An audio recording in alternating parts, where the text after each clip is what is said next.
உங்களுக்கு விரோதமாய் செய்யப்படுகிற அந்த காரியங்கள் கேன்சல் ஆகும். உங்களுக்கு விரோதமாய் பேசப்படுகிற அந்த பேச்சு மாறி போகும். உங்களுக்கு விரோதமாய் செய்யப்பட்ட எந்த காரியமா இருந்தாலும் அது செயல் இழந்து போகும். இயேசுவின் நாமத்தில் செயல் இழந்து போகும். அதனுடைய வல்லமைகள் ஒன்றும் இல்லாமல் போகும். உங்க கடைக்கு விரோதமாய், உங்க வீட்டிற்கு விரோதமாய், உங்க தொழிலுக்கு விரோதமாய், உங்க வருமானத்திற்கு விரோதமாய் எத்தனை நபர்கள் எழும்பினாலும் அவர்கள் வாயிலிருந்து கர்த்தர் ஒரு வார்த்தையை புறப்படு பண்ணுவார். உனக்கு விரோதமாய் நான் செய்த எந்த ஆயுதமும் அது வாய்க்காது. ஹல்லேலூயா.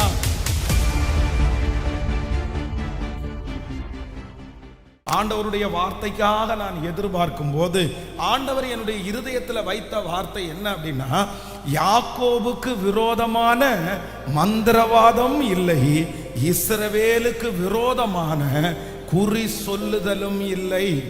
யாக்கோபுக்கு விரோதமான மந்திரவாதமும் இல்லை, இஸ்ரவேலுக்கு விரோதமாக குறி சொல்லுதலும் இல்லை. ஆவிக்குரிய வாழ்க்கையிலே கர்த்தர் உங்களையும் என்னையும் யாக்கோபனுடைய சுதந்திரதாரராய் வைத்திருக்கிறார். நம்முடைய தேவன் அவர் யாக்கோபுக்கும் தேவனாயிருக்கிறார், நமக்கும் தேவனாயிருக்கிறார். இந்த சத்தத்தை கேட்கிற நீங்களும் நானும் புறஜாதிகளிலிருந்து ஆண்டவர் நம்மளை எடுத்து நம்மளை யாரோட ஆண்டவர் இணைச்சிருக்கிறார்னா இஸ்ரவேலோட ஆண்டவர் இணைத்திருக்கிறார். அப்போ நம்மை பார்த்து தான் ஆண்டவர் என்ன வாக்கு கொடுக்கிறார்னா, யாக்கோபுக்கு விரோதமான மந்திரவாதமும் இல்லை, இஸ்ரவேலுக்கு விரோதமான குறி சொல்லுதலும் இல்லை. ஹல்லேலூயா. உங்களுக்கு விரோதமாய் உருவாக்கப்படுகிற எதுவாய் இருந்தாலும் கர்த்தர் வாக்கு கொடுக்கிறார், அதர் உங்களுக்கு விரோதமாக நிச்சயமாய் அது கிரியை செய்ய முடியாது.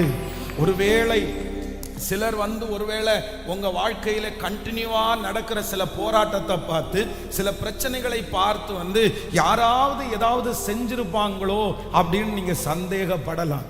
ஏதாவது மந்திரவாதம் பண்ணியிருப்பாங்களோ, என் குடும்பத்திற்கு விரோதமா ஏதாவது செஞ்சிருப்பாங்களோ, எங்க பிள்ளைகளுக்கு விரோதமா ஏதாவது செஞ்சிருப்பாங்களோ அப்படின்ற பயம் ஒருவேளை உங்களுக்குள்ள ஏதாவது ஒன்று இருக்கலாம். சாப்பாட்டுல கொடுத்திருப்பாங்கன்னு நினைக்கிறேன், நான் காலில் தாண்டினேன்னு நினைக்கிறேன், அந்த மாதிரி ஏதாவது ஒன்று உங்க மனசுல இருக்குமானா இன்றைக்கு ஆண்டவர் வாக்கு கொடுக்கிறார். உங்களுக்கு ஒரு பெரிய தெளிவு வேணும். உலகத்திலே இருக்கிறவர்கள் எப்படி வேண்டுமென்றாலும் இருக்கலாம், ஆனால் யாக்கோபுக்கு விரோதமான மந்திரவாதமும் இல்லை, இஸ்ரவேலுக்கு விரோதமான குறி சொல்லுதலும் இல்லை. யாராவது ஒருவர் சொல்லலாம், உங்களுக்கு நான் அப்படி பண்ணிடுவேன், நான் இந்த மாதிரி வச்சிருவேன். சுத்தி இருக்கிறவங்க கூட சொல்லலாம், அவங்கள்ட்ட சண்டைக்கு போயிட்டீங்களா, அவங்கள்ட்ட பிரச்சனை பண்ணுனீங்க, ஐயோ அவங்க பொல்லாத ஆட்களாச்சே, அவங்க உங்களுக்கு விரோதமா ஏதாவது பண்ணிட போறாங்க, எங்கேயாவது கொண்டு போய் ஏதாவது செஞ்சு வச்சிட போறாங்க அப்படின்னு ஒருவேளை அதை குறிச்ச பயம் கூட உங்க இருதயத்துல இருக்கலாம்.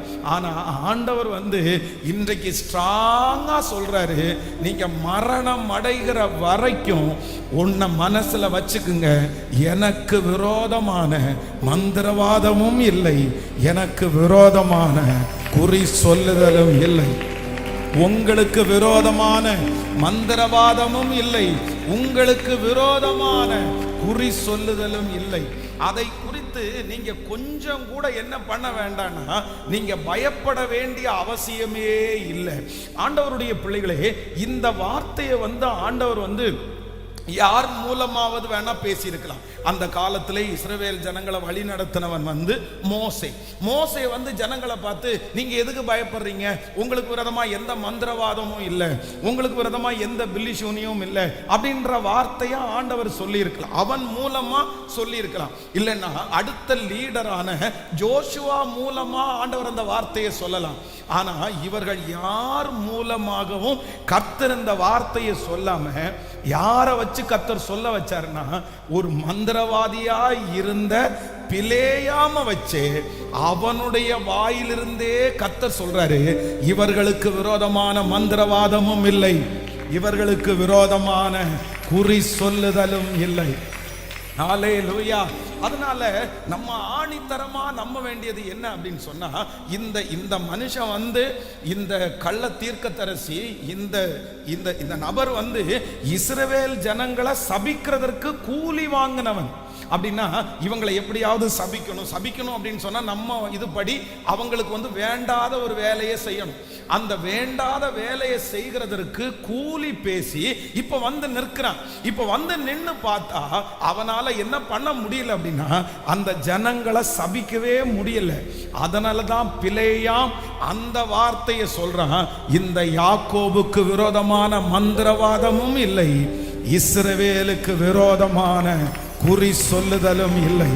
உலகத்திலேயே மிகப்பெரிய மந்திரவாதியான, ஜனங்களை கட்டி போடுகிற, ஜனங்களை சபிக்கிற அந்த பிலேயாமனுடைய வாயிலிருந்து உங்களுக்கு விரோதமான மந்திரவாதம் இல்லை என்று வருமானால் நான் விசுவாசிக்கிறேன், நாம் ஆராதிக்கிற தேவன் அவர் பெரியவராய் இருக்கிறதுனால் உங்களுக்கு விரோதமாய் செய்யப்படுகிற அந்த காரியங்கள் கேன்சல் ஆகும்.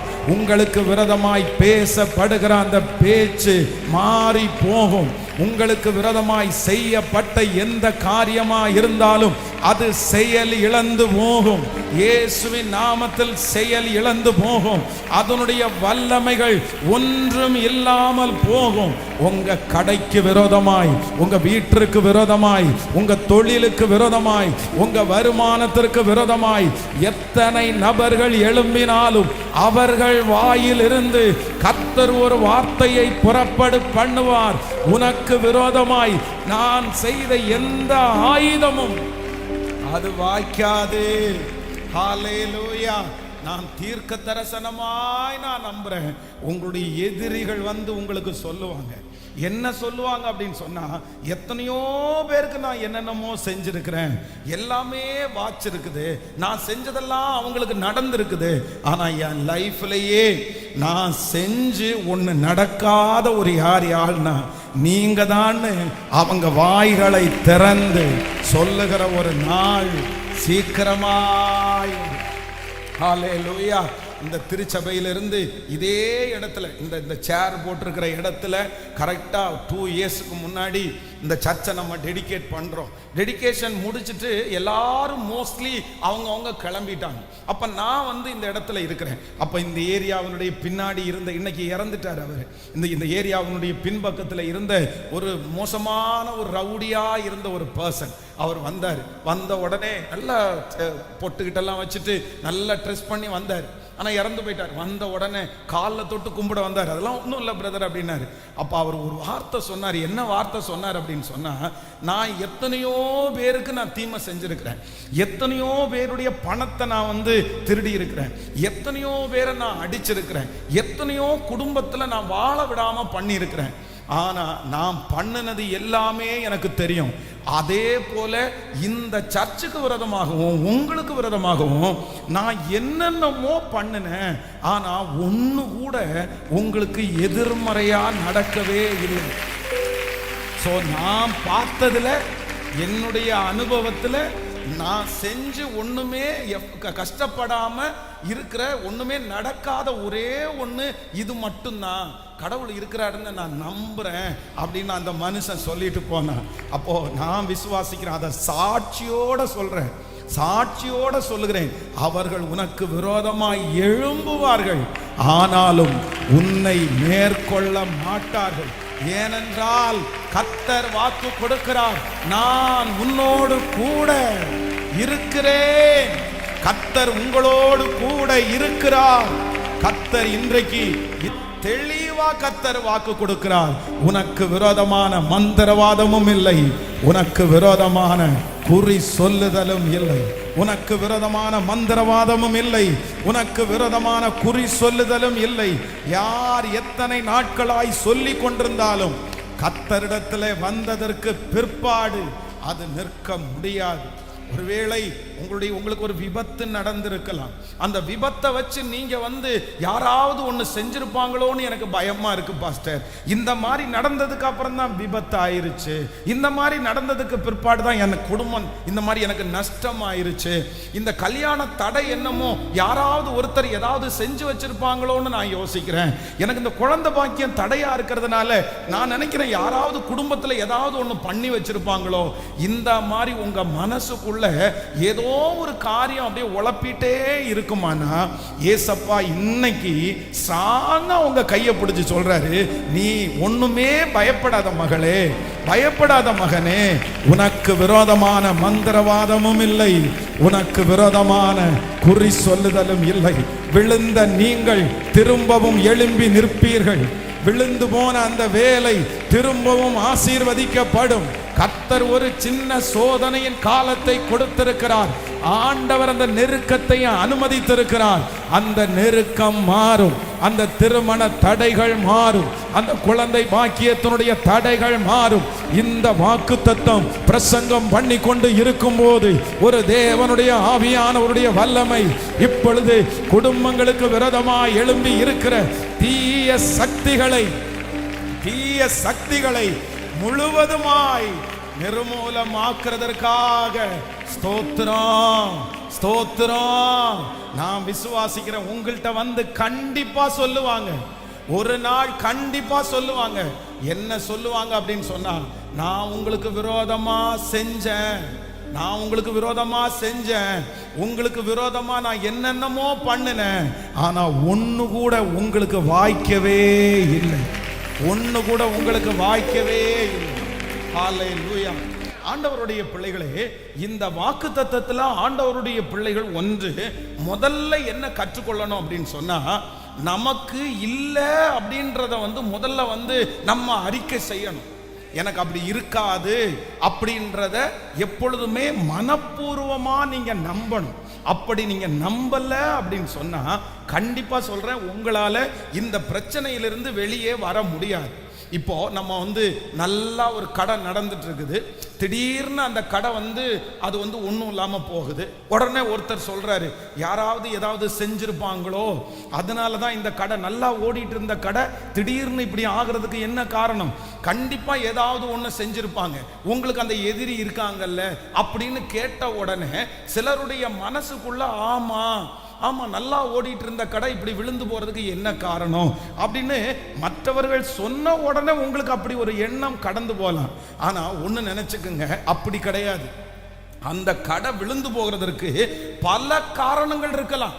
நல்லா ஓடிட்டு இருக்கு அப்படின்ற அந்த நினைப்புல அந்த கடையினுடைய உரிமையாளர் கொஞ்சம் போறதை லேட் பண்ணி இருக்கலாம், அந்த கரெக்டான டைமுக்கு கடை திறக்காம இருக்கலாம், அது ஒரு ரீசனா இருக்கலாம். இல்லைன்னா யாரையாவது ஒருத்தரை நம்பி முழு பொறுப்பையும் ஒப்படைச்சது கூட காரணமா இருக்கலாம், இது ஒரு காரணமா இருக்கலாம். இல்ல அப்படின்னு சொன்னா ஆண்டவர் உங்களை ஏதோ ஒரு விதத்துல கர்த்தர் சோதிக்கிறதுக்காக அந்த சூழ்நிலையை ஆண்டவர் ஒப்பு கொடுத்திருக்கலாம், இது ஒரு காரணமா இருக்கலாம். இல்ல அப்படின்னு சொன்னா ஆண்டவரோட நீங்க நெருங்கிறதற்காக கர்த்தர் கொடுத்த ஒரு வாய்ப்பா இருக்கலாம்.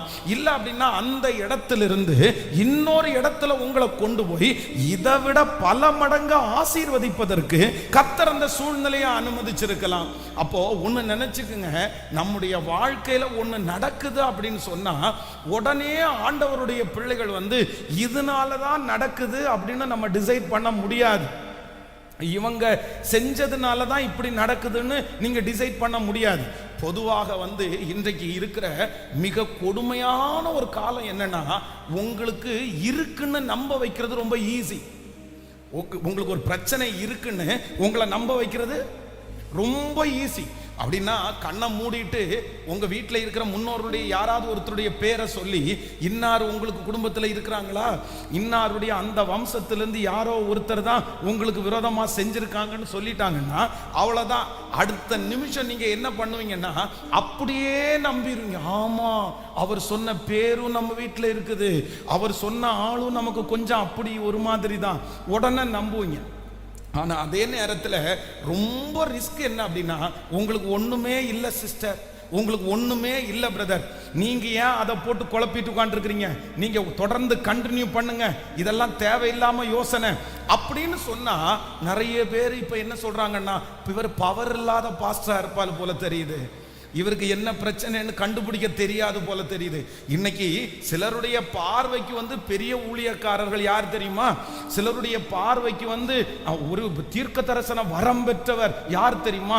கண்ணை மூடிட்டு உனக்கு அந்த வீட்டில் பிரச்சனை இருக்கு, இந்த வீட்டில் பிரச்சனை இருக்குது, உனக்கு இப்படி பண்ணுது அப்படி பண்ணுதுன்னு உங்களை ஒரு நல்ல ஷேக் பண்ணி ஒரு பயம் மடுத்தும் பண்ணிட்டோன்னு வச்சுங்களேன்.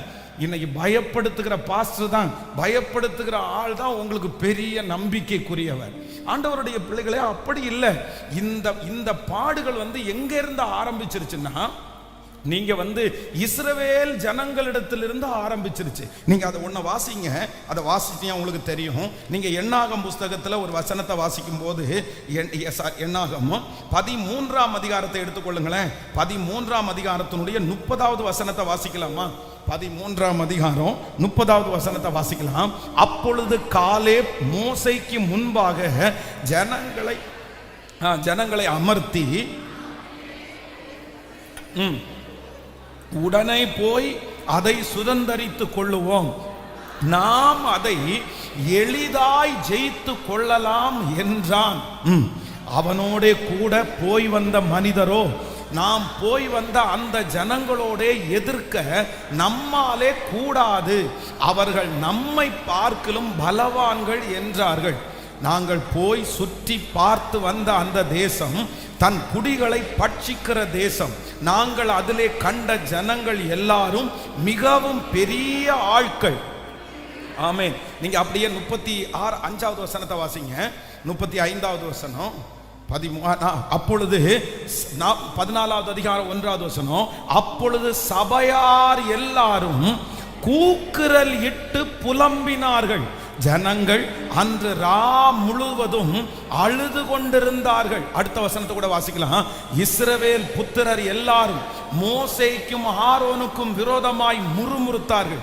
சபையார் எல்லாரும் அவர்களை நோக்கி, எகிப்திலே செத்து போனோமே ஆனால் நலமாயிருக்கும், இந்த வனாந்தரத்திலே நாங்கள் செத்தாலும் நலம் என்றார்கள். நாங்கள் பட்டயத்தால் மடியும் படிக்கும் போதும். இதை வீட்டில் போய் நீங்க வாசிங்க. இப்ப இங்க என்ன நடக்குது அப்படின்னு சொன்னா, இஸ்ரவேல் ஜனங்கள் இப்பொழுது வந்து பல கிலோமீட்டர் தூரம் நடந்து வந்துட்டாங்க. கவனிங்க ஆண்டவருடைய பிள்ளைகளே, பல கிலோமீட்டர் தூரம் நடந்து வந்து ஏறக்குறைய எங்க வந்தாச்சு அப்படின்னு சொன்னா, கானான் தேசத்தினுடைய பார்டர்ல வந்துட்டாச்சு. ஆனா மோசேயை குறித்து வேதம் சொல்லுது, நீ வந்து இந்த காரியத்தை குறித்து பேச வேண்டாம், நீ வந்து கானான் தேசத்துக்குள்ள போக மாட்டேன்னு சொன்ன உடனே சரின்னு மோசேயை ஏத்துக்கிட்டாரு. ஆனா கொஞ்ச தூரத்துல வந்து கானானை பார்த்த உடனே அவருக்கு என்ன வந்துச்சுன்னா, ஒரு ஆசை வந்துச்சு. சரி ரைட்டு, நம்ம இவ்வளோ தூரம் கூட்டிட்டு வந்தோம், இவ்வளோ அழகான தேசம், இதுக்குள்ள போகலன்னா நல்லா இருக்காதுன்னு சொல்லி திரும்பவும் ஜெபம் பண்றாரு. உடனே ஆண்டவர் என்ன சொல்றாரு அப்படின்னு சொன்னா, இல்ல நீ கொண்டு போக மாட்ட, ஜோஷுவா மூலமா தான் நான் கொண்டு போ. அப்போ கிட்டத்தட்ட எங்க வந்துட்டாங்க அப்படின்னு சொன்னா, எல்லாத்தையும் தாண்டி இப்ப பக்கத்துல வந்து இங்க இருந்து 12 பேரை தெரிந்து கொண்டு, ஒவ்வொரு கோத்திர பிதாக்களை தெரிந்து கொண்டு ஜோஷுவா அனுப்புற, நீ போய் வந்து அந்த தேசம் எப்படி இருக்குன்னு பார்த்துட்டு வாங்க, நம்ம எப்படி போகலாம், எப்படி குடியேறலாம் அப்படின்னு செக் பண்ணிட்டு வாங்கன்னு அனுப்பி விடுறாரு. அனுப்பி விட்டுட்டு வந்த உடனே 10 பேர் என்ன செய்தியை பரப்பிட்டாங்கன்னா, துர்ச்செய்தியை பரப்பிட்டாங்க. ஐயோ மோசமான தேசம், நம்மளால போகவே முடியாது, அங்க இருக்கிறவங்க எல்லாம் ராட்சதங்களா இருக்காங்க, அங்க இருக்கிற மனுஷங்களுடைய பார்வைக்கு நம்ம வெட்டுக்கிளிகளை மாதிரி தெரிஞ்சிட்டோம் அப்படின்னு ஒரு பொருளியை கிளப்பி விடுவாங்க. இவங்க பார்த்தது உண்மைதான். நல்லா நினைச்சுக்குங்க, இத்தனை நாட்களும் இஸ்ரவேல் ஜனங்களை இவ்வளவு தூரம் ஆண்டவர் கொண்டு வருவதற்கு எத்தனை அற்புதம் பண்ணார் தெரியுமா? எவ்வளவு மிராக்கிள். எகிப்து தேசத்துல ஆண்டவர் அவர்களுக்காகவே 10 வாதைகளை ஆண்டவர் கட்டளையிட்டார். செங்கடல் அவர்களுக்காக கர்த்தர் 2ஆக பிரித்தார். வானத்து மன்னாவினால கர்த்தர் அவர்களை போஷித்தார். பகலிலே மேக ஸ்தம்பத்தினாலும் இரவிலே அக்னி ஸ்தம்பத்தினாலும் கர்த்தர் அவர்களை வழி நடத்தினார். இறைச்சி வேணும்னு சொன்னாங்க, உடனே கர்த்தர் வனாந்திரத்தில் அந்த ஆத்துல காடைகளை உண்டு பண்ணி அவ்வளவு போஷித்தார். அப்பா அற்புதம்! இத்தனையும் 20 லட்சம் பேர் நடந்து போறாங்க. அவங்களுடைய பாதரட்சை தேயலன்னு பைபிள் சொல்லுது. அவங்களுடைய வஸ்திரம் பழமையாகலன்னு பைபிள் சொல்லுது. இவ்வளவு அற்புதம், இவ்வளவு அற்புதம்!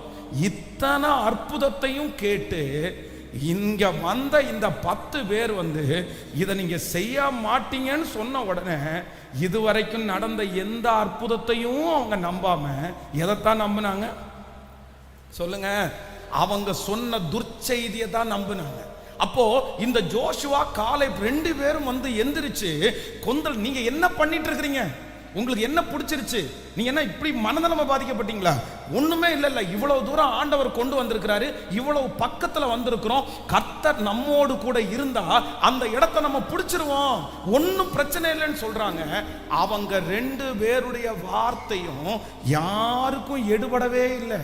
அதான் இல்லப்பா, நீங்க நினைக்கிற மாதிரி எந்த பிரச்சனையும் இல்லப்பா, நம்ம சுதந்திரிக்கலாம்ப்பா அப்படின்னு சொன்ன வார்த்தை இவங்களுக்கு எடுபடல. ஆனா என்ன வார்த்தை எடுபடுச்சு தெரியுமா? உனக்கு பிரச்சனை இருக்குது, உனக்கு போராட்டம் இருக்குது, உனக்கு அந்த இடத்துல செய்வனை வச்சுட்டாங்க, உனக்கு அந்த மாதிரி ப்ராப்ளம் தான் அப்படின்னு சொன்னா உடனே அந்த காரியம்தான் முன்னாடி நிற்கிறது. இப்போ இந்த சத்தத்தை கேட்கிற உங்களை பார்த்து ஆவியானவர் பேசுகிறார். பிரதர், உங்களுக்கு எத்தனை அற்புதத்தை ஆண்டவர் செஞ்சு இந்த இடத்துல கூட்டிட்டு வந்தாரு, எவ்வளவு மிராக்கிள் ஆண்டவர் செஞ்சாரு. நீங்க பிறந்தது முதற்கொண்டு இவ்வளவு நாட்கள் கர்த்தர் உங்களுக்கு அற்புதத்தின் மேல அற்புதம் செய்தார். நீங்க ஜீவனோடு இருக்கிறது ஆண்டவருடைய கிருபை, நீங்க வாழ்றது ஆண்டவருடைய கிருபை, நீங்க வண்டி ஓட்டுறது ஆண்டவருடைய கிருபை, நீங்க அந்த வீடு வாங்கினது ஆண்டவருடைய அற்புதம். ஆமென். இவ்வளவு அற்புதத்தையும் இயேசு சாமி உங்களுக்கு செஞ்சு, ஆனா அவர் என்ன வருத்தத்தோட இருக்கிறாருன்னா, இப்போ கூட நம்மள நிறைய பேர்கிட்ட அவரால் என்ன பண்ண முடியலன்னா நம்ப பண்ண முடியல. உனக்கு நடக்கும்னா நம்ம உடனே கேள்வி கேட்கணும், எப்படி நடக்கும் ஆண்டவரே? உனக்கு ஒன்றும் பிரச்சனை இல்லைன்னா ஏன் அப்ப இத்தனை இருக்கிற பிரச்சனை எல்லாம் என்னவாமா அப்படின்னு கேட்கிறோம். அப்போ ஃபர்ஸ்ட் நம்பர் 1 முதலாவதாக இந்த வாக்குத்தத்தம் உங்க வாழ்க்கையில நிறைவேறணும்னா நீங்க ஒண்ணு நினைச்சுக்குங்க, எனக்கு விரோதமாக மந்திரவாதம் இல்லை, எனக்கு விரோதமான பில்லி சூனியம் இல்லை, எனக்கு விரோதமான அசுத்தம் இல்லை, இல்லை இல்லை, அது இல்லை. யார் சொன்னாலும் நான் நம்ப மாட்டேன், எந்த மனுஷன் சொன்னாலும் நம்ப மாட்டேன். நீங்க இந்த மாதிரி ஒரு தீர்மானத்தை இங்க எடுத்தீர்களே ஆனால் நான் நம்புறேன், கண்டிப்பா ஆண்டவர் உங்களுக்கு இந்த வசனத்தை நிறைவேற்றுவதற்கு வல்லவரா இருக்கிறார். பிரதர், இது ஒன்றும் இல்லை பிரதர், இது வேணா ஆண்டவருடைய ஒரு சின்ன தண்டனையா இருக்கலாம், இல்ல ஆண்டவருடைய வழி நடத்துதலா இருக்கலாம், இல்லைன்னா ஆண்டவர் உங்களை உயர்த்துறதுக்கு சித்தம் கொண்டவரா இருக்கலாம், இல்லைன்னா கர்த்தர் இதனால ஏதோ ஒரு மனுஷனை குறித்து கர்த்தர் இந்த சூழ்நிலையில உங்களுக்கு கற்றுக் கொடுக்கிறதற்காக இந்த பாதையை அனுமதிக்கிறாரே தவிர உங்களுக்கு அது ஒன்றும் இல்லை. நீங்க ஒன்றும் இல்லை இல்லைன்னு அறிக்கை செய்ய அந்த காரியம் நடப்பது இல்லை. ஆமென். எனக்கு விரோதமான மந்திரவாதம் இல்லை, எனக்கு விரோதமான குறி சொல்லுதலும் இல்லை. ஆமென். எத்தனை பேர் எழும்பினாலும் அவருடைய சித்தம் இல்லாமல் ஒன்றும் நடப்பது இல்லை. ஹல்லேலூயா. நானும் உண்மையிலே ஆண்டவருடைய பிள்ளைகளே ரொம்ப போராடுறது. எதுக்கு போராடுறேன் அப்படின்னா, சிலரிடத்துல சொன்னா சிலர் நம்பவே மாட்டேங்கிறாங்க, அதுக்கப்புறம் வரவே மாட்டேங்கிறாங்க. எனக்கு நான் காலையில் சொன்னது மாதிரி இந்த சைக்காலஜிக்கலாக நான் ரொம்ப பிரச்சனை ஆனதுனால எனக்கு சிலரை பார்த்த உடனே கண்டுபிடிக்க முடியும். ஆனா நான் என்ன சொல்றேன்னா, சில ஜெபிக்கிறவங்களால, சில ஜெபிக்கிறதுக்கு கூட்டிட்டு போறவங்களால கூட கண்டுபிடிக்க முடியாது. ஏன் அப்படின்னா, எனக்கே தெரியும். நான் இந்த சைக்காலஜிக்கல் பிரச்சனையை ஆனதற்கு பிற்பாடு சிலர் ஜோம் பண்றதுக்காக கூட்டிட்டு வரும்போது, சிலருக்கு முன்னாடி நிற்கும் போது அவங்க ஜோம் பண்ணி முடிச்ச உடனே அவங்க துரத்துறதை நான் பார்த்துருக்கிறேன். இப்ப நானே சொல்றேன்ல, இதே கோயம்புத்தூர் பட்டணத்துல 2004ல ஒரு ஃபாஸ்டிங் பிரேயர்ல நான் அட்டன் பண்றேன். அந்த ஃபாஸ்டிங் பிரேயர்ல ஒரு ஊழியக்காரர் வந்திருக்கிறாரு. நான் என்ன சென்டர்ல நிக்க வச்சுட்டு சுத்தி எங்க அந்த பாஸ்டர் வந்து இயேசுவின் நாமத்தில் வெளியே வா அப்படின்றாரு. அந்த பாஸ்டர் வந்து ஒரு பக்கெட்டை எடுத்துட்டு வந்து என்னுடைய வாய்க்கு பக்கத்துல வச்சு இயேசுவின் நாமத்தில் வாந்தி எடுன்னு என் தலையை பிடிச்சி அப்படியே கீழே கொண்டு போறாரு. எனக்கு அழுகையை தவிர வேற ஒண்ணும் இல்லை. ஏன்னா எனக்கு 100% தெரியும் எனக்குள்ள என்ன இல்லை, எனக்கு பிசாசு இல்லைன்னு தெரியும், எனக்கு செய்வனை இல்லைன்னு தெரியும். எங்க அம்மா வந்து ஒரு 4 பேர்கிட்ட போய் சொல்லிட்டாங்க, இவன் வந்து ஊழியம் செஞ்ச இடத்துல இந்த மாதிரி ஏதோ வந்து இவன் வந்து ஏதோ ஒரு பிள்ளைய இவனுக்கு கல்யாணம் பண்ணி கொடுக்கணும்னு சொல்லி ஏதோ சோறு கொடுத்தாங்க போல, அந்த சோறுல அவனுக்கு ஏதோ வச்சு கொடுத்துட்டாங்க அந்த மாதிரி. ஏன்னா அவங்களுக்கு அவ்வளவுதான், அது அவங்களுக்கு பிரச்சனையா இருக்கிறது பார்த்து இவனுக்கு நோயும் இல்லை பேயும் இல்லைன்னா ஏன் ரெடி ஆகாம இருக்கிறான். ஆனா எனக்கு மட்டும்தான் தெரியும் ஆண்டவர் என்னமோ உருவாக்கி கொண்டிருக்கிறார், ஏன் இதை அனுமதிக்கிறார்னு தெரியல. ஆனா எனக்கு சொல்லக்கூடிய பலன் கூட இல்லை. அப்ப அந்த ஊழியக்காரர் வந்து அவருடைய சூழ்நிலை அவருக்கு தெரிஞ்சது, என்ன மேல அன்பு வச்சுதான் ஜெபம் பண்ணாரு. அதை நான் தப்பா சொல்லல. ஆனா என்னன்னா அந்த நாலேஜ் இல்லை. ஆனா நான் வந்து மோஸ்ட்லி என்ன பண்ணிடுவேன்னா, அந்த மாதிரி கொண்டு வர்றவங்க என்கிட்ட எப்படிதான் கொண்டு வருவாங்க, பிசாசு பிடிச்சவங்க அப்படின்னு தான் கொண்டு வருவாங்க, இல்லைன்னா இவனுக்கு யாரோ செஞ்சுட்டாங்கன்னு தான் கொண்டு வருவாங்க. ஆனா கொஞ்ச நேரம் பேசி ஜெபம் பண்ணி பார்த்தா தெரியும் அவங்களுக்கு எதுவுமே இல்லை. இவங்க எல்லாரும் சேர்ந்து பேசி பேசி பேசி அவங்கள செய்வனை இருக்கிறது மாதிரியே நம்ப பண்ணிட்டாங்க. நான் நம்புறேன் உங்களுக்கு செய்வனை இருக்குது, பிரச்சனை இருக்குதுன்னு நீங்க நம்பிட்டீங்கன்னா அந்த மாதிரியே உங்களுக்கு ரியாக்ட் பண்ணுமா?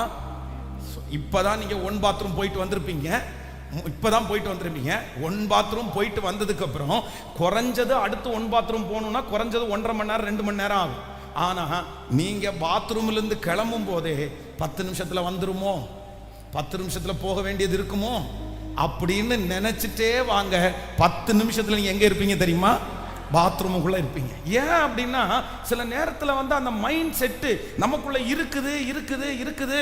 நம்ம அந்த மாதிரி யோசிக்க அதுக்கு தகுந்த மாதிரி நம்முடைய சரீரம் வந்து அப்படியே அடாப்ட் ஆயிரும். அதனாலதான் ஆண்டவருடைய பிள்ளைகள் ரொம்ப ஜாக்கிரதையா இருக்க வேண்டியது என்ன அப்படின்னா, முதல்ல வந்து இருக்குன்னு நீங்க நம்பாதீங்க, இல்லைன்னு நம்புங்க. ஒன்னும் இல்லை, அவருடைய அனுமதி இல்லாமல் என்னை ஒன்றும் சேதப்படுத்த முடியாது. இந்த நம்பிக்கையை உங்களுக்குள்ள எப்படி எனக்கு கொண்டு வரணும்னே தெரியல. ஏன்னா இங்க நிறைய பேர் கை தட்டுறோம், சந்தோஷப்படுறோம், ஆமா பாஸ்டர் அப்படின்னு சொல்றோம். ஆனா அடுத்த நிமிஷத்துல வெளியில போய் யாராவது ஒருத்தர் இன்னொரு ஜெபத்துக்கு கூட்டிட்டு போய் வாங்க சிஸ்டர் கொஞ்சம் ஜெபம் பண்ணிட்டு வருவோம்னு சொல்லி அங்க போய் யாராவது ஒருத்தர் தலையில கை வச்சு, நான் பார்க்கிறேன் கருப்பா ஒரு உருவம் உனக்கு பின்னாடியே சுத்திட்டு இருக்குது, உன்னுடைய 3வது வீட்டுல இருக்கிற 2வது ஆளு உனக்கு விரோதமாய் 3 மாசத்துக்கு முன்னாடி கேரளாவில் போய் ஒரு நல்ல மை எடுத்து எலுமிச்சம்பழத்தை உருட்டி விட்டதை நான் பார்த்தேன் அப்படின்னா அடுத்த நாள் பேய் அரைஞ்சது மாதிரி இங்க வந்து நின்றுருக்கும். இவ்வளவு தூரம் கத்தி பிரசங்கம் பண்ணி உங்களுக்கு இல்லம்மா அப்படின்னு சொல்ற அந்த வார்த்தையை நம்பாம ஆனா இருக்குதுன்றத நம்பினா எப்படி உங்களை அதுல இருந்து வெளியே கொண்டு வர முடியும்? கொண்டு வர முடியாது. அதான் உங்களுக்கு இது உங்களுக்கு புரியணுன்றதுக்காக சொல்றேன். நம்ம சர்ச்சில் வந்து ஒரு இன்னைக்கு ஊழியக்காரரா இருக்கிறாரு, ஒரு சிஸ்டரை கூட்டிட்டு வர்றாரு. வந்து ஜெபம் பண்ணா அந்த சிஸ்டர் என்ன பண்றாங்கன்னா, என்னன்னு கேட்டா பாஸ்டர் 12 மணிக்கெல்லாம் எழும்பி இந்த பிசாசு ஆடுது, என்னால தாங்கவே முடியல, பயங்கரமான பிசாசு அப்படின்னு. இங்க ஜெபம் பண்ணா அங்க அந்த பலிபீடம் தான் அன்னைக்கு இருந்துச்சு, அங்க ஜெபம் பண்ணா இந்த வாசல் வரைக்கும் அந்த சிஸ்டர் போனாங்க. நான் பின்னாடியே போறேன் அப்படின்னா அவங்க மேல கை வைக்க போறேன், கை வச்சு இயேசுவின் நாமத்தினால் அப்படின்னு கை வைக்க போறேன். பின்னாடி போய் எங்க போயிட்டாங்க தெரியுமா? கிட்டத்தட்ட 100 அடி இருக்குது. இங்க போயிட்டாங்க. இங்க போயிட்டு திரும்ப அவங்க அதுக்கு மேல போக முடியாது இல்ல, திரும்ப அவங்க தலை மேல கைய வச்சா அங்க இருந்து பலிபீடம் வரைக்கும் உருண்டாங்க, பலிபீடம் வரைக்கும் அப்படியே சுத்துறாங்க. நடந்ததை சொல்றேன். நான் வந்து இவங்க உருள்றத பார்த்த உடனே உருளும் போதே என்ன பண்றாங்கன்னா, பெண்கள் எப்பவுமே தங்களுடைய சரீரத்துல அப்படி ரொம்ப கவனமா இருப்பாங்கல்ல, இவங்க என்ன பண்றாங்க, உருள்றாங்க. ஆனா ஒரு கை என்ன பண்ணுது அப்படின்னா, அவங்களுடைய அந்த அந்த ட்ரெஸ்ஸு அந்த சுடிதாரை வந்து என்ன பண்ணுதுன்னா அப்படியே வந்து அப்படியே பண்ணிட்டு அதை நான் கவனிச்சுட்டே இருக்கிறேன். உடனே நான் என்ன பண்ணேன்னா, நீங்கள் ஜபத்தை முடிச்சுட்டு நீங்கள் எந்திரிங்க அப்படின்னு எந்திரிச்சு நீங்கள் அந்த சேரில் உட்காருங்க அப்படின்னு சொன்னேன். அந்த சேரில் உட்கார்ந்த உடனே தலை மேலே கையை வச்சு ஜோம் பண்ண உடனே இவங்க தன்னுடைய 2 கையினாலையும் தொடையில் அடிச்சாங்க பாருங்க, பலமா அடிச்சு இழுத்துட்டாங்க. என்னமோ தெரியல, அந்த டைம்ல கரெக்டாக அந்த பேண்ட் அவங்க கையில் சிக்கி கிழிஞ்சிருச்சு. அந்த சிரிப்புக்காக சொல்றேன், அந்த பேண்ட் வந்து கிழிஞ்சிருச்சு. என்னதான் நான் உட்கார்ந்து இருக்கிறேன், நிறைய பேர் உட்கார்ந்து இருக்கிறாங்க.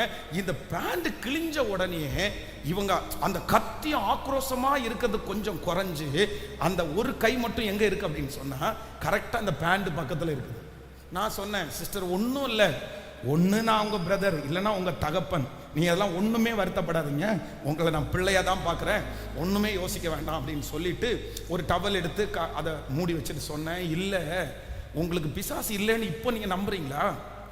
பிசாசு இருந்துச்சுன்னா என்ன பண்ணினாலும் உங்களுக்கு என்ன இருக்காது? சுயநினைவே இருக்காது. அது சுயநினைவே எடுத்துரும். அந்த கல்லறைக்குள்ள பிசாசு பிடிச்ச மனுஷன் தன்னையே அடிச்சு என்ன பண்றான்? காயப்படுத்துறான். அவனுக்கு காயமாகுது, வலிக்கல, அவனுக்கு என்ன எதுவுமே தெரியல. அப்போ பிசாசு இருக்கும்போது அந்த நேரத்தில் நீங்க என்ன பண்றீங்கன்னு உங்களுக்கு தெரியாது. ஆனா உங்களுக்கு லிட்டரலா உங்களுக்கு வந்து ட்ரெஸ் கிழிகிறது தெரியுது, ட்ரெஸ் நகர்றது தெரியுது. அதனால உங்களுக்கு பிசாசு இல்ல. ஃபர்ஸ்ட் ஒத்துக்கவே இல்லை, எத்தனையோ சொல்லி ஒத்துக்கல. அந்த பாஸ் சொன்னார், இந்த பாஸ் சொன்னார், என்னென்னமோ சொல்லிட்டாங்க. எப்படியோ ஜோம் பண்ணி கடைசியில் எஸ் பாஸ்டர் கண்டிப்பா எனக்குள்ள எண்ணம் இல்லை அறிக்கை செய்ய வச்சு ஜோம் பண்ணி எனக்கு இல்லை, எனக்கு இது மன அழுத்தம் தான், நானா இதை யோசிக்கிட்டது தான் அப்படின்னு சொல்லி அவங்களுடைய கணவனாரிடத்தில் மன்னிப்பு கேட்க வச்சு அவங்க 2 பேரையும் கைகோர்த்து ஜோம் பண்ண வச்சு இன்னைக்கு நான் பாருங்க இந்த 100 ஜெபம் முடிகிறது முன்னாடி கூட கூட்டு வந்து நிறுத்துறேன். அவங்க 2 பேரும் இந்த கோயம்புத்தூர்ல ஆண்டவருக்கு ஊழியம் செய்கிற ஊழியக்காரர்களாக இருக்கிறாங்க, கர்த்தருக்கு ஊழியம் செய்கிறவர்களா இருக்கிறாங்க. அதனால ஆண்டவருடைய பிள்ளையே, இது சோதனையே அல்லாமல் ஒன்றும் இல்லை.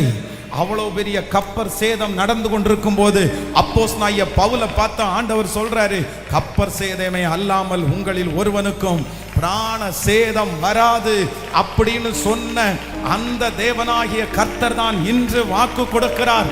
இல்ல சொல்லுங்க, இல்ல, எனக்கு விரோதமாய் எனக்கு பாதுகாப்புக்கு கர்த்தர் இருக்கிறார், எனக்கு கர்த்தர் இருக்கிறார்.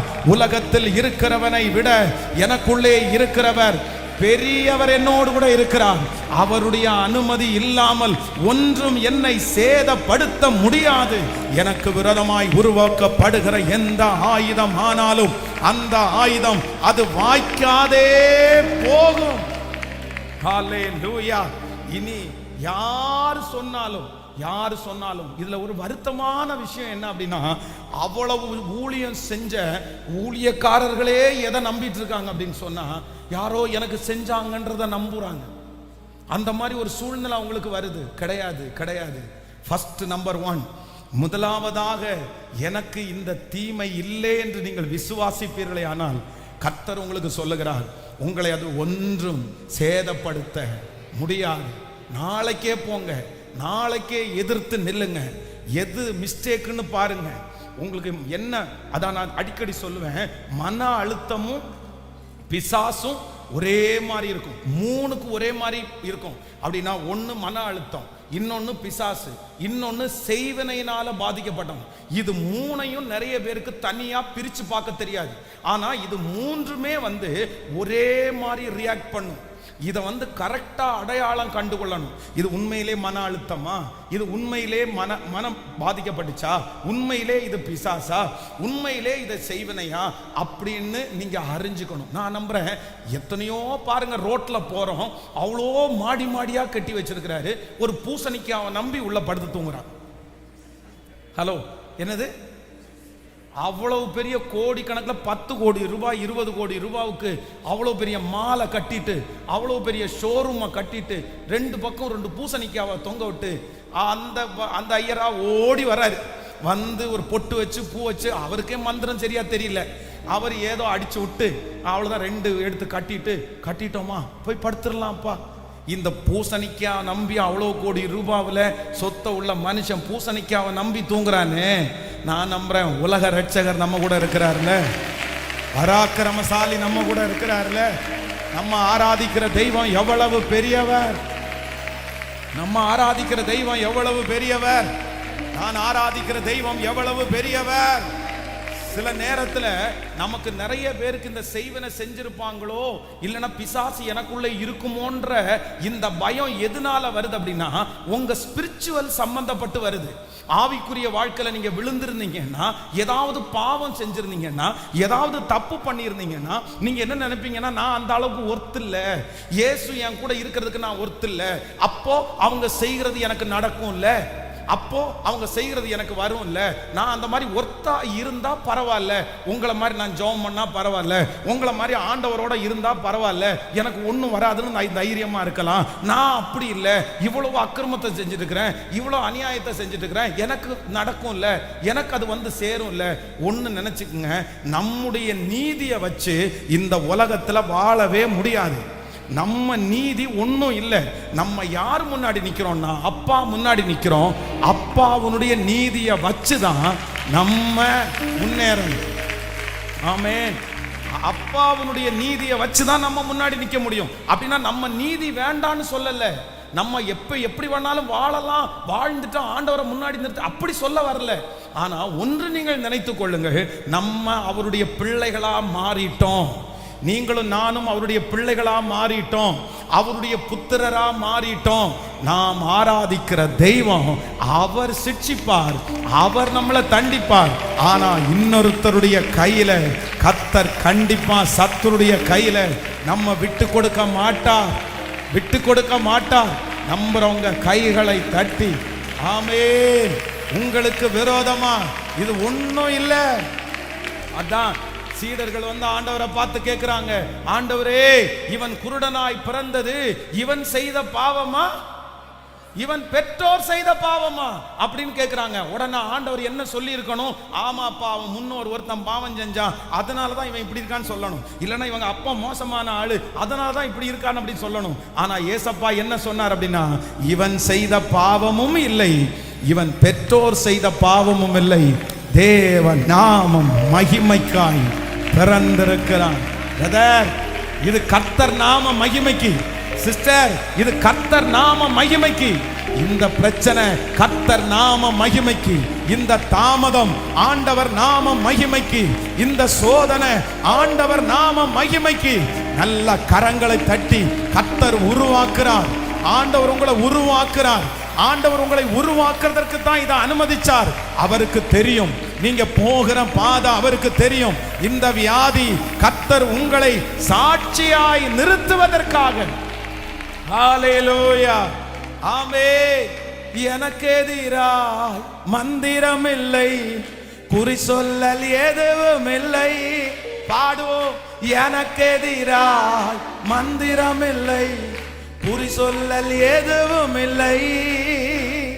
சாத்தானம் காலின் கீழே, இன்று சாத்தானம் காலின் கீழே. இயேசுவின் பிள்ளைகள் நாங்கள் எப்போதும் மகிழ்ந்திருப்போம். இயேசுவின் பிள்ளைகளே எப்போதும் மகிழ்ந்திரு. நல்ல கைகளை தட்டி பாடி. இயேசுவின் பிள்ளை அப்பா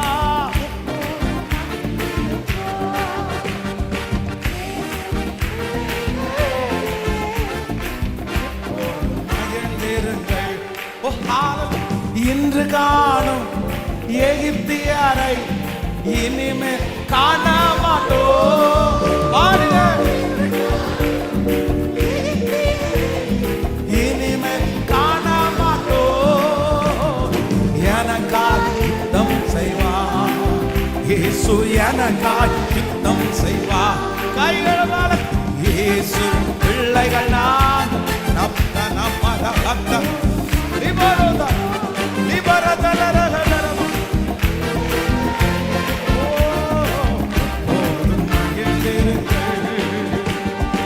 எதை நினைத்தும் கலங்காமல் எப்போதும் ஸ்தோத்திரிப்பே.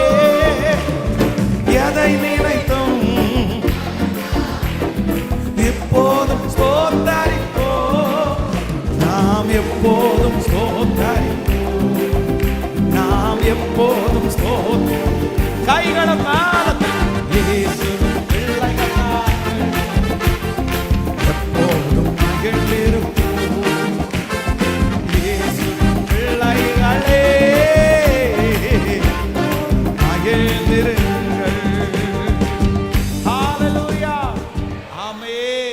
நமக்கு எதிராய் மந்திரம், குறி சொல்லுதல், சத்தமா இல்ல இல்ல இல்லன்றத எல்லா இடத்துலையும் எழுதி வைங்க. நாளைக்கு இருக்குன்னு போய் யார்கிட்டையும் ஜெபம் பண்ணாதீங்க. எனக்கு இருக்குமோ அப்படின்னு நினைக்காதீங்க. என் பிள்ளைக்கு இருக்குமோ அப்படின்னு நினைக்காதீங்க. இருந்தாலும் உங்க கையில் இருக்கிற வல்லமையை விட வேற பெரிய வல்லமை ஒன்றும் இல்லை. முதல்ல இல்லைன்னு நான் ஆண்டவருடைய பிள்ளைகளே, இந்த முஸ்லிம்ஸ் ஒரு விஷயம் எல்லா இடத்துலையும் பார்த்தீங்க அப்படின்னா, கோயம்புத்தூர்ல பல இடங்களில் அவங்க ஒரு பேனர் ஒன்று கட்டியிருந்தாங்க, ஒரு வால் போஸ்ட் ஒன்று கட்டியிருந்தாங்க. என்ன அந்த வால் போஸ்ட்ல என்ன போட்டிருந்தாங்க அப்படின்னு சொன்னா, எங்களை ஒருத்தர் செய்வன செஞ்சு அது பலிச்சிச்சு அப்படின்னு சொன்னா நாங்க என்ன வேணாலும் உங்களுக்கு செய்யறோம் அப்படின்னு அவங்க எழுதினாங்க. ஒரு டைம் அது கரெக்டாக அந்த வேர்டு எனக்கு தெரியல, ஆனால் அந்த மாதிரி ஒரு பப்ளிசிட்டி பண்ணியிருந்தாங்க. எங்களுக்கு வாங்க, நாங்கள் உங்களை கூப்பிடுறோம், எங்களுக்கு விரோதமாக செய்வனை பண்ணுங்கன்னு அவங்க எழுதியிருந்தாங்க. செய்வனை பண்ணிட்டு அது பலிச்சிச்சு நீங்க சொல்லுங்கன்னு எழுதினாங்க. நான் நம்புறேன் அவங்களுக்கு இருக்கிற அந்த கான்ஃபிடென்ட், அவங்களுக்கு இருக்க அந்த விசுவாசம், நீங்களும் நானும் ஆராதிக்கிற இயேசு உயிரோட எழுந்தவர், அவர் மரணத்தை ஜெயித்தவர், அவருடைய தழும்புகளால் குணமானோம். ஒன்னும் இல்ல சிஸ்டர், ஒன்னும் இல்ல பிரதர், அது தேவ நாம மகிமைக்காக தான் அந்த பிள்ளை அப்படி பிறந்திருக்கு. இந்த குடும்ப உடைவு தேவ நாம மகிமைக்காக. இது சீக்கிரமாய் சரியாகும், சரியாகும். ஹல்லேலூயா. சவுல் தாவீதை துரத்திட்டே போறாரு பாருங்க. ஆனா லாஸ்ட் டெட் எண்ட் 40 இயர்ஸ் முடிய போகுது. ராஜ்யபாரம் ஸ்டார்ட் பண்ணி கிட்டத்தட்ட 38 ஆண்டு முடிஞ்சிச்சு. 38 ஆண்டு தாண்டதுக்கு அப்புறம் தான் சவுலுக்கு என்ன தெரியுது அப்படின்னு சொன்னா, தாவீது நமக்கு எதிரியே. ஹலோ, எத்தனை வருஷம் தாண்டி? 38 வருஷம் தாண்டி தான் தெரியுது தாவீது நமக்கு எதிரியே. ஆனா இந்த 38 வருஷமும் எதுக்கு வேஸ்ட் ஆயிடுச்சு சொல்லுங்க? தாவீதுன்ற ஒருத்தன் எதிரியா இருக்கிறான்னு நினைச்சே அவன் எனக்கு எதிரி, அவன் எனக்கு எதிரி, அவன் எனக்கு எதிரி, அவன் கொன்னாதான் சரியாகும், அவன் ஊரை விட்டு ஓடினாதான் சரியாகும், அவன் என் கண்ணு மூஞ்சி முன்னாடி நிற்க முடியாது, இவன் இருந்தா நான் வாழ மாட்டேன், இவன் இருந்தா நல்லா ராஜ்யபாரம் பண்ண முடியாது, இவன் மோசமானவன், இவன் நம்மளை கொன்னுட்டு ராஜ பதவியை எடுத்துருவான். அவனுக்கு அந்த மாதிரி நினைப்பே. சொல்லுங்களேன், இப்போ நீங்க சவுல் மாதிரி இருக்கலாமா பிரதர்? நீங்க சவுல் மாதிரி இருக்கலாமா சிஸ்டர்? இல்லாத ஒன்ன நினைச்சு நினைச்சு எத்தனை வருஷத்தை வேஸ்ட் பண்ணீங்க தெரியுமா? நிறைய பேர் எத்தனை வருஷத்தை வேஸ்ட் பண்ணீங்களா தெரியுமா? இது எப்படி? காலையில எந்திரிச்சு 4 மணிக்கு எந்திரிச்சு 9 மணி வரைக்கும் இதே மாதிரி ஒரு டம்ளருக்குள்ள ஃபுல்லா தண்ணியை வச்சுட்டு ஒரு இலையை எடுத்து அதுல முக்கி இயேசுவின் ரத்தம் ஜெயம், இயேசுவின் ரத்தம் ஜெயம். டெய்லி இன்னைக்கு வரைக்கும் ஒரு சிஸ்டர் வீடு முழுக்க காலையில 4 மணிக்கு எந்திரிச்சுவாங்க, 8:30 மணி வரைக்கும் எல்லா ஒரு டம்ளர் நிறைய தண்ணியை எடுத்து, செம்பு நிறைய தண்ணி எடுத்து ஃபுல்லா ஜோம் பண்ணி வீடு ஃபுல்லா 8:30 மணி வரைக்கும் தெளிக்கிறது. இயேசுவின் நாமத்தினால இந்த ஆவியை கட்டுறேன், அந்த ஆவியை கட்டுறேன், அந்த மனுஷனை கட்டுறேன், இந்த சுத்தி. என்னது சிஸ்டர் இது? டெய்லி இந்த மாதிரி மனநலமா பாதிக்கப்பட்டது மாதிரி சுத்திட்டே இருந்தா என்ன அர்த்தம்? அப்போ ஒண்ணு நீங்க நினைச்சுக்குங்க, நம்ம சந்தோஷமா வாழுவோம், நம்ம சந்தோஷமாய் வாழுவோம். என்னை பாதுகாக்கிறதற்கு எனக்காக தூதர்களை கட்டளையிடுகிற கர்த்தர், தூதர்களை கட்டளையிடுகிற கர்த்தர். எனக்கு ரொம்ப வருத்தமா இருக்கிறது என்னன்னா, உலக மனுஷன் நம்பி படுக்கிறானே சிஸ்டர், உலக மனுஷன் அவ்வளவு நம்பி அவ்வளவு செய்யறானே, அவனுக்கு பயமே இல்லையா? அவனுக்கு பயமே இல்லையா? ஆனா நீங்க கொஞ்சம் வளர்ந்த உடனே யாராவது ஒருத்தர் பொறாமப்பட்டு கொஞ்சம் எதிரியா மாறிட்டாங்கன்னா உடனே உங்களுடைய தரிசனத்தை நீங்க குறைக்கிறீங்கல்ல. இவனுக்கு முன்னாடி வாழ்ந்தாதான் பிரச்சனை, நமக்கு போதுன்ற மனசு உங்களுக்கு நிறைய பேருக்கு வருது இல்ல? அப்படின்னா அந்த வளர்ச்சியை உடனே நீங்க குறைச்சிக்கிறீங்கல்ல. நம்ம ரொம்ப வளரக்கூடாது, நம்ம ரொம்ப வளர்ந்தா நிறைய பேர் எதிரியா மாறிடுவாங்க, பிரச்சனை அதிகமாயிரும். நான் நம்புறேன் உலக மனுஷன் அவனுக்கு என்ன வணங்குறோன்னு கூட தெரியல, ஆனா அவ்வளவு எட்டாத உயரத்துக்கு வளர்றான். மனசுல என்னன்னா, அவ்வளவு பொறாமப்பட்டு நெருக்கங்கள் வந்தாலும் அவன் மனசுக்குள்ள அது போறதே இல்லை. அப்படிதான் வளர்ச்சின்னு ஒண்ணு வந்தா பொறாமைன்னு ஒண்ணு அவன் மனசுல பிக்ஸ் பண்ணிட்டான். இந்த மாதிரி வளரும் போது 4 பேர் அப்படி பண்ணதான் செய்வாங்க, மனசுல ஸ்ட்ராங் பண்ணிட்டான். அதை என்ன பண்றான் அப்படின்னா, எப்படி எதிர்கொள்ளணுமோ அப்படி எதிர்கொள்ளலாம் அப்படின்னு முடிவெடுத்துட்டு, ஆனா அவன் எதுல மட்டும் கை வைக்கலைன்னா, தன்னுடைய தரிசனத்துல மட்டும் எந்த நேரமும் அவன் கை வைக்கவே இல்லை. இப்போ இந்த ஜெபத்துல இந்த சத்தத்தை கேட்கிற ஆண்டவருடைய பிள்ளையே, நீங்க கொஞ்சம் வளர்ந்த உடனே, ஒரு கொஞ்சம் எதிர்ப்பு வந்த உடனே, கொஞ்சம் வளர்ந்த உடனே, ஒரு பிரச்சனை வந்த உடனே, ஒரு பொறாமை வந்த உடனே நீங்க ஏன் டவுன் ஆறீங்க? ஒரு மனுஷன் விரோதமா எழும்பின உடனே ஏன் டவுன் ஆகுறீங்க? நான் செய்ய மாட்டேன்னு ஏன் ஒதுங்குறீங்க? இதுக்கு தான் இது எல்லாத்துக்கும் வர்றதில்லைன்னு நீங்க ஏன் சொல்றீங்க? நீங்க எதுக்கு பின்னாடி பின்னாடி போறீங்க? உங்க மேல இருக்கிற கிருபையை நீங்க ஏன் அழிக்கிறீங்க?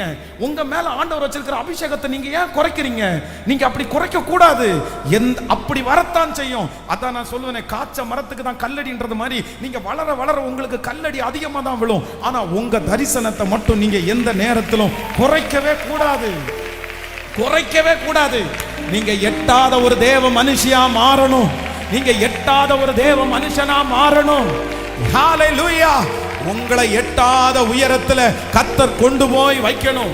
இன்னைக்கு உங்களுக்கு விரோதமா பேசுற யாரும் இனி பேசவே முடியாதுன்ற அளவிற்கு, பேசவே முடியாதுன்ற அளவிற்கு, அவங்க பேசினா உங்களை எதுவும் பண்ணாதுன்னு சொல்ற அளவிற்கு உயரத்துல கர்த்தர் உங்களை வைக்கணும், உயரத்துல வைக்கணும். அதனால ஏதோ ஒண்ணு எனக்கு தெரியும், இந்த சத்தத்தை கேட்கிற யாரோ ஒருத்தர் அந்த மாதிரி தான் இருக்கிறீங்க. ஆண்டவர் உங்கள்கிட்ட தெளிவா பேசுறாரு. நீங்க ஏன் பிரதர் டல்லானீங்க? நீங்க ஏன் சிஸ்டர் டல்லானீங்க? உங்க தரிசனத்தை ஏன் குறைச்சிங்க? வேற ஒண்ணும் இல்லை. நிறைய பேர் தெரியுமா, எதிர்ப்பு வந்துருச்சா, பொறாம வந்துருச்சா, 4 பேர் விரோதமா எழும்பிட்டாங்கன்னா உடனே என்ன பண்றதுன்னா உடனே ஸ்லோ, அவ்வளவுதான். அதை செய்ய மாட்டேன், இதை செய்ய மாட்டேன், அப்படியே அமைதியாக்கி, எதுக்கு வம்பு, எதுக்கு டென்ஷன், எதுக்கு ரிஸ்க் எடுக்கணும்? ரிஸ்க் எதுக்கு எடுக்கணுமா? அப்புறம் நீங்க ரிஸ்க் எடுக்கல அப்படின்னா உங்க தரிசனம் எப்படி நிறைவேறும்? ரிஸ்க் எடுக்கணும், ரிஸ்க் எடுக்கணும். அதுதான் ஆண்டவருடைய பிள்ளை, அதுதான் ஆண்டவருடைய பிள்ளை. என்ன வந்தாலும் நீங்க நிக்கணும். நான் என்ன நம்புறேன் அப்படின்னா, நீங்க தனியா இல்ல. உலகத்துல இருக்கிற மனுஷன் தனியா இருந்து அவ்வளவு போராட முடியும்னா, உங்களோட என்னோட அப்பா இருக்காரு, தரிசனத்தை கொடுத்தவர் இருக்கிறாரு, உங்களை அழைச்சவர் இருக்கிறாரு, உங்களை வேறு விரிச்சவர் இருக்கிறாரு. உங்களுக்கு இந்த கிருபையை கொடுத்து விஷனை கொடுத்தவர் உங்களோடு கூட இருக்கிறார். ஹalleluya. எதிர்ப்புகளை பார்த்து ஒரு இடத்துல போத்திபாருடைய வீட்டுல தனக்கு அவ்வளவு பெரிய அவமானம் வருது. தான் செய்யாத ஒரு தப்புக்காக இவன் மோசமா நடந்தான்னு சிறைச்சாலையில போடப்படுறான். இப்போ உங்கள்கிட்ட கேட்கிறேன், நீங்களும் நானுமா இருந்தா எத்தனை பேர் அதை கண்டினியூ பண்ணி இருப்போம்? நம்ம என்ன நினைப்பிரும் தெரியுமா? எதுக்குடா வேண்டாத வம்பு, நம்ம செய்யாத ஒண்ணுக்காக பிடிச்சி இப்படி சிறையில போட்டிருக்காங்க, இங்க சாமி வேண்டவே வேணாம் சாமி, நம்ம எதுக்கு போனோமோ, ஹலோ எப்படி நினைப்போம்? எதுக்கு போனோமோ அதை முடிச்சுட்டு வந்துட்டே இருப்போம். நம்ம பாட்டுக்கு போயிட்டு நல்லா செஞ்சு நம்மளை தூக்குன்னு தூக்கி அதுக்கப்புறம் பொத்துன்னு தூக்கி கீழே போட்டுட்டு, வேணாப்பா எனக்கு உன்னுடைய ஆசீர்வாதமும் வேண்டாம், உன்னுடைய சாபமும் வேண்டாம், நீ என்ன தூக்கவும் வேண்டாம், என்ன கீழே போடவும். அதனால நிறைய பேர் இன்னைக்கு அவ்வளவு கிருபைகள் இருந்தோம், அவ்வளவு அபிஷேகம் இருந்தோம், அப்படி ஒரு சவால் இல்லாம கீழேயே போயிட்டு இருக்கிறீங்க. ஆனா யோசேப்பு போய் நிக்கிறான் பாருங்க. எங்க நிக்கிறானா? அப்படிதான்டா இருக்கும். நல்லது பண்ணா 4 பேர் அப்படிதான்டா பேசுவாங்க. நம்ம அந்த இடத்துல இருக்கும்போது 4 பேருக்கு பொறாம வரத்தான் செய்யுங்க. அத்தனை பேருக்கு முன்னாடி வச்சு போத்திபார் நம்மளை புகழும் போது மற்றவங்களுக்கு அப்புறம் எரிச்சல் வராதா?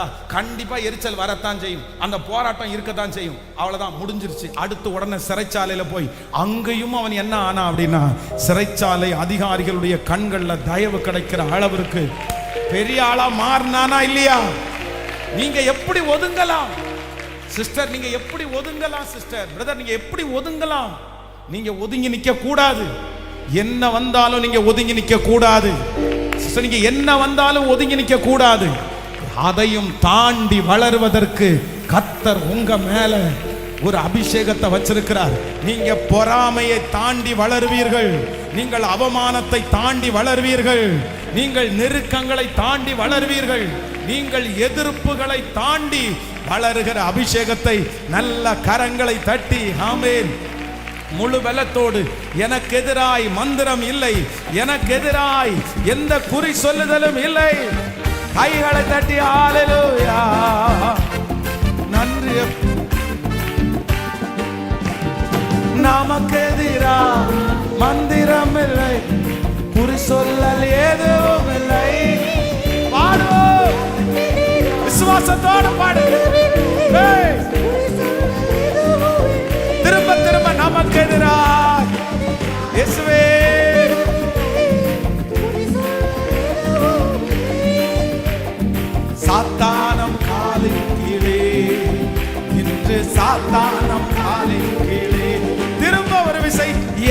எதிராய் மந்திரம் இல்லை, குறி சொல்லல் எதுவும் இல்லை. உங்களால் அனுப்பப்படுகிற அக்கினி, அக்கினி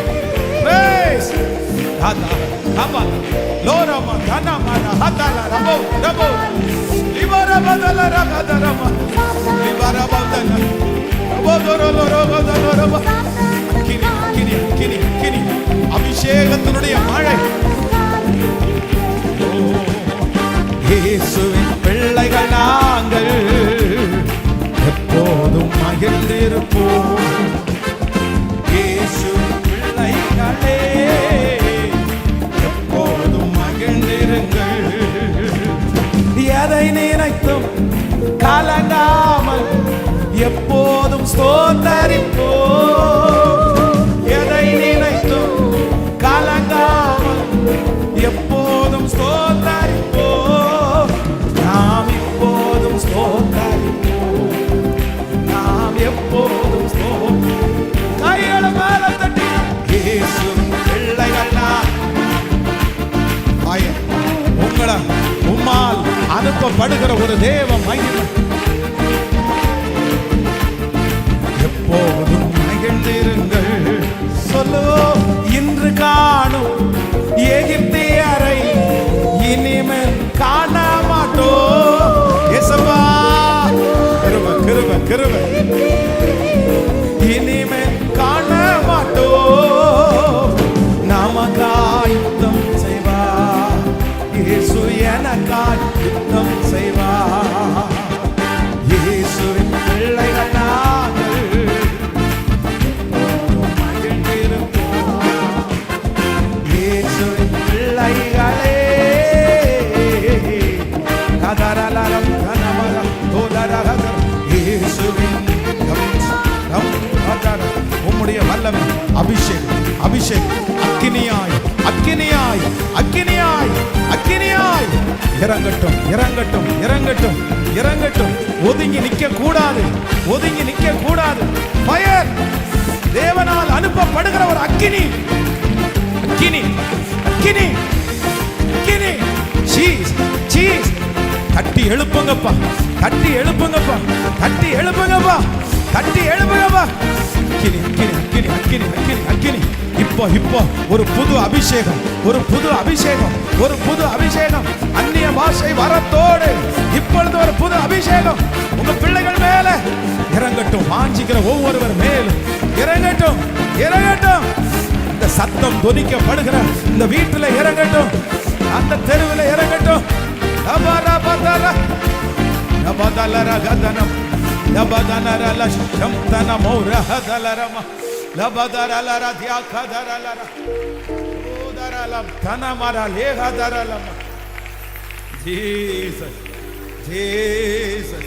அப்பா, என் முழங்கால் வலிக்க வலிக்க வலிக்க என் பிள்ளைகளுக்காக இந்த மெசேஜுக்கு இடையில நான் ஜெபம் பண்றேன் ஆண்டவரே. எத்தனையோ பேருடைய மனசுக்குள்ள இருக்கு இருக்குன்னு விதைச்சிட்டாங்கப்பா. பிசாசு அந்த வார்த்தையை விதைச்சிட்டான்ப்பா. விதைச்சு அப்படியே உட்கார வச்சுட்டான், விதைச்சு உட்கார வச்சுட்டான். எனக்கு இந்த மாதிரி என்னமோன்னு பண்ணிட்டாங்கன்றத விதைச்சு விதைச்சு உட்கார வச்சுட்டான்.